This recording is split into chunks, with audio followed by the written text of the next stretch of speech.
In the meanwhile, there is one agency that the Trump administration is really kicking into high gear. I'm just going to go through several stories here of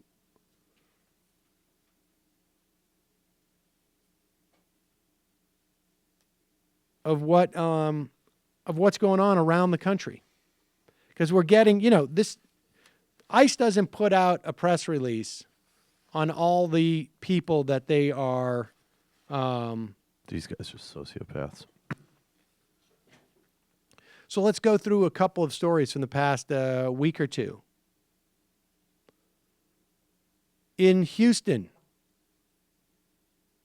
a man named Jose Escobar lost his legal status in a paperwork gaffe more than a decade ago when he was still a teenager living in Houston, Texas. He came into the country at age 15. He qualified for temporary protected status for people fleeing widespread disasters in certain countries. His mother assumed that her renewal application covered him. It turned out it didn't. She was not aware of it. Since 2012, Jose was considered undocumented in this country and had received a temporary reprieve from deportation and a work permit. He checked in with immigration authorities every year. Put a pin in that. That's important to note. Because he went to that standing appointment. And it led to his immediate deportation to El Salvador, a country he hasn't seen in 16 years, since he was 15. He is a father to 2 small children. He is also married to, I believe, a citizen. They showed up at their appointment on February 22nd, and immigration officials met Escobar there, said to his wife, "Say goodbye to your husband."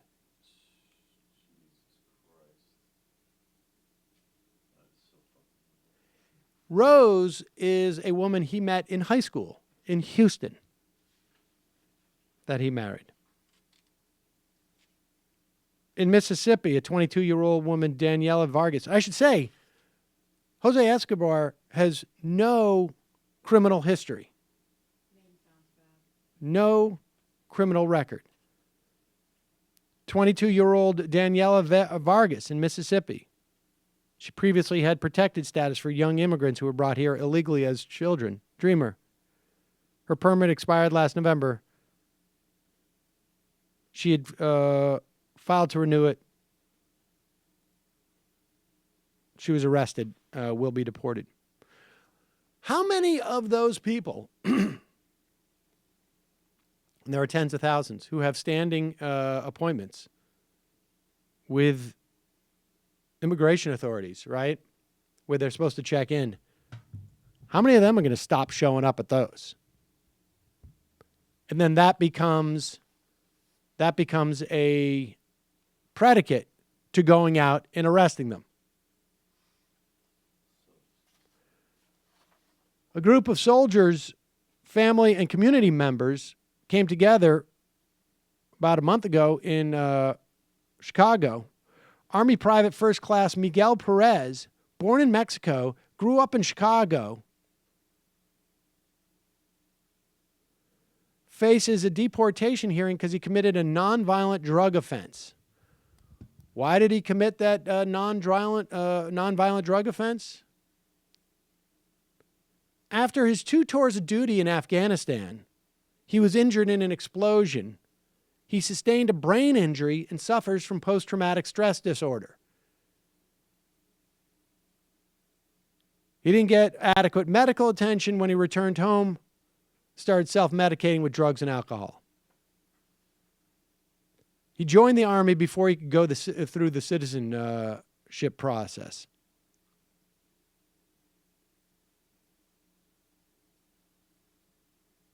He was a green card veteran, and he is apparently one of thousands who face deportation.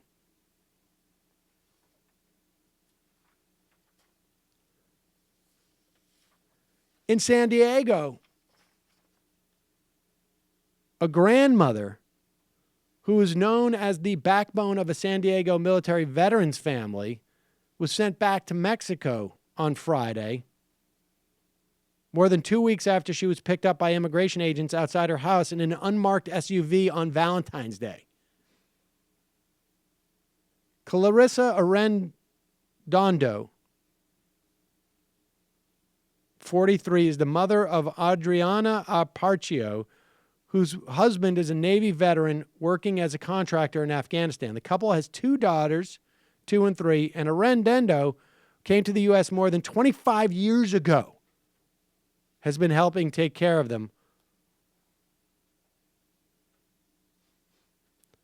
The daughter said officials told her family that the mother was an enforcement priority because she lied on paperwork to get welfare. Apparently, well over a decade ago. The daughter had no recollection of her mother using welfare or getting in trouble for doing so. She remembered her mom working 3 jobs, cleaning hotels, houses, and apartments to make ends meet. When the child was about a month old, Arredondo crossed into the U.S. from Mexico with the daughter's father. This is now the grandmother, right? She's a grandmother, age 43. She's been here for 25 years. Do the math. She was 16 years old. Over 25 years. The father left them and their 3 children. Her 2 brothers are U.S. born. Real threat to the country, right? In Austin, Texas, 51 people have been arrested in that mid-February ICE raid bonanza. 23 of them have no criminal records.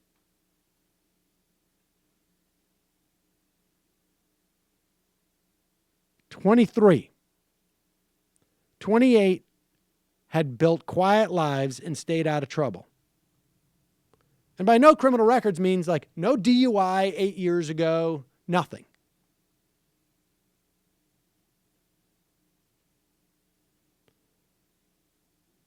Sergio and Rosa drove to their cleaning jobs in a pre-dawn darkness of February 11. They were pulled over by an unmarked vehicle. The couple looked at each other in confusion. Neither had a criminal record. It had been more than 3 minutes since they left their home.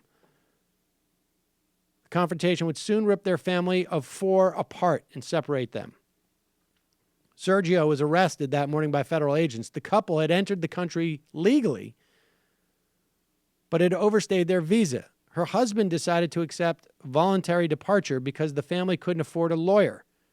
And in a matter of hours, he was in Nuevo Laredo, 300 miles away from his family in Torreon, Coahuila, without money or extra clothes.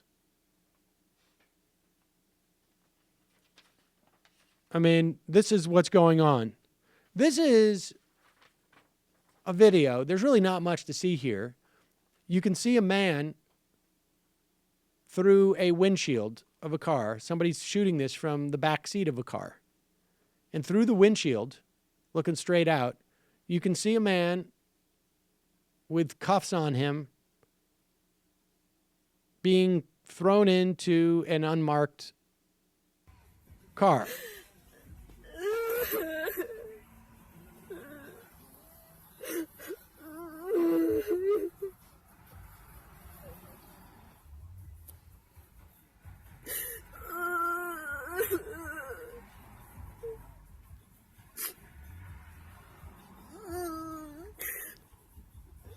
That crying you hear is Fatima Avalika.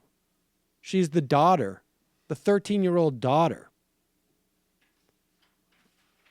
of Romulo Alvica Gonzalez. In 2009, he had a DUI conviction and a subsequent outstanding deportation order from 2014, which had probably been put on hold as part of DAPA.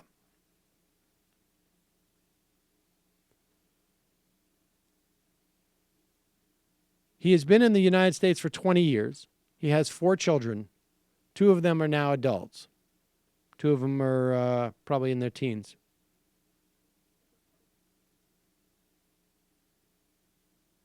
And he was just put into a car scheduled to be deported to Mexico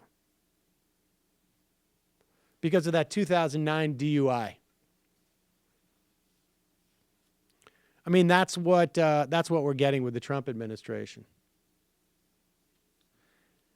On top of which, you'll recall that at the end of the Obama administration term, the Obama administration basically said federal prisons no longer going to be contracted out to private contractors. And that's been reversed. And you know why it's been reversed. You know why those stocks, yes, the stocks are going up. The Trump administration already announced no more catch and release. In other words, if you come into the country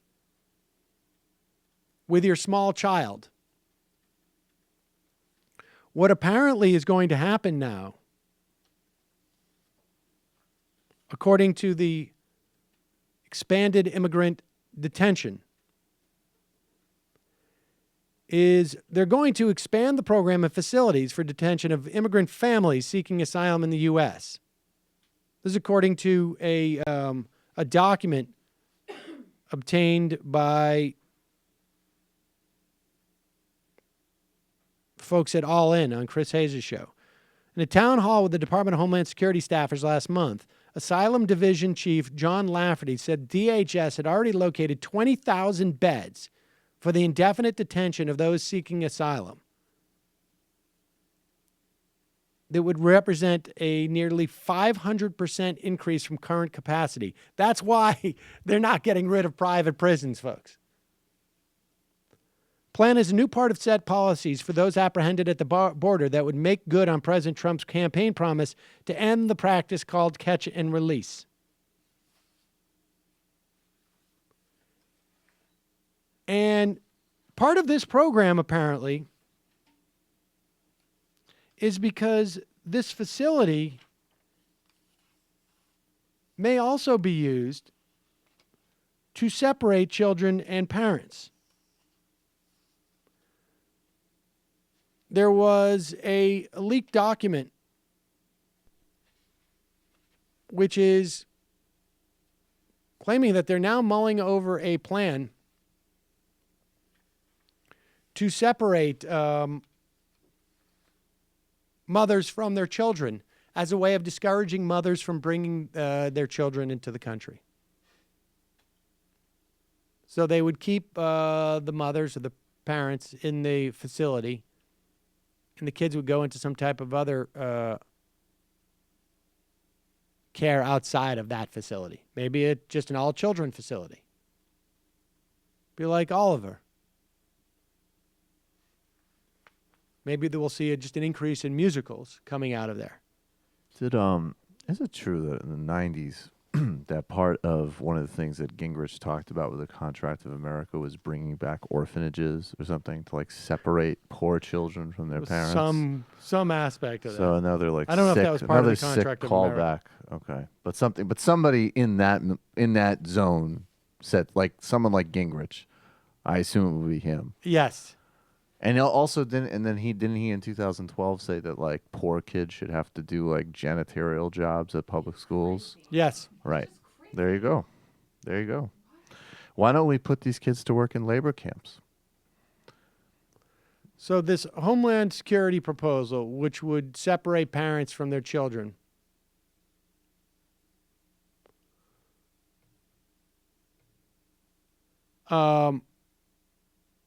It's a proposal that's confirmed, apparently, is being deliberated. Adults will be taken to detention centers like this one. Children would be allowed into the U.S., either sent to stay with relatives or placed in state custody. The approach, this is according to the Christian Science Monitor, the approach is designed to eliminate what some Republican legislators have termed a free pass under the current system, whereby adults accompanied by children can be quickly released into the U.S. while they await for an asylum decision. But some are concerned that separating families would infringe on the human rights of children and parents alike. I wonder who those some are. Those some are probably just people who are humane and not disgusting animals. Now, meanwhile, one other aspect of this. There's a lawsuit. Just to give you a sense of what these now expanded private detention centers are going to be like. Tens of thousands of immigrants detained by the U.S. Immigration and Customs Enforcement were forced to work for $1 a day, $1 a day or for nothing at all, a violation of federal anti-slavery laws. This is a lawsuit that's been filed. Now, this stuff happened under the Obama administration. Their response was to wait, and at the end of the administration, get rid of private federal prisons. Not a huge amount, but certainly when you talk about immigrants, that's what we're talking about. The entire federal prison system is going to be essentially, job number one is going to be detaining immigrants. The lawsuit was filed in 2014 against one of the largest private prison companies in the country. It reached class action status this week after a federal judge's ruling. That means the case could involve as many as 60,000 immigrants who have been detained. The Denver Contract Detention Facility, 1,500-bed center in Aurora, Colorado, owned and operated by Geo Group under a contract with ICE. The Florida-based corporation runs facilities to house immigrants who are awaiting their turn in court. And apparently what they would do is make them work at the facility for no money so they didn't have to hire people so that you could increase your profits. 6 detainees are selected every day at random to clean the facility's housing units. Unbelievable. Hey, everybody. Sam Seder here. Donald Trump is a bad guy. Believe me. It's true. It is true. And you can subscribe to this channel by subscribing to this channel. It's true.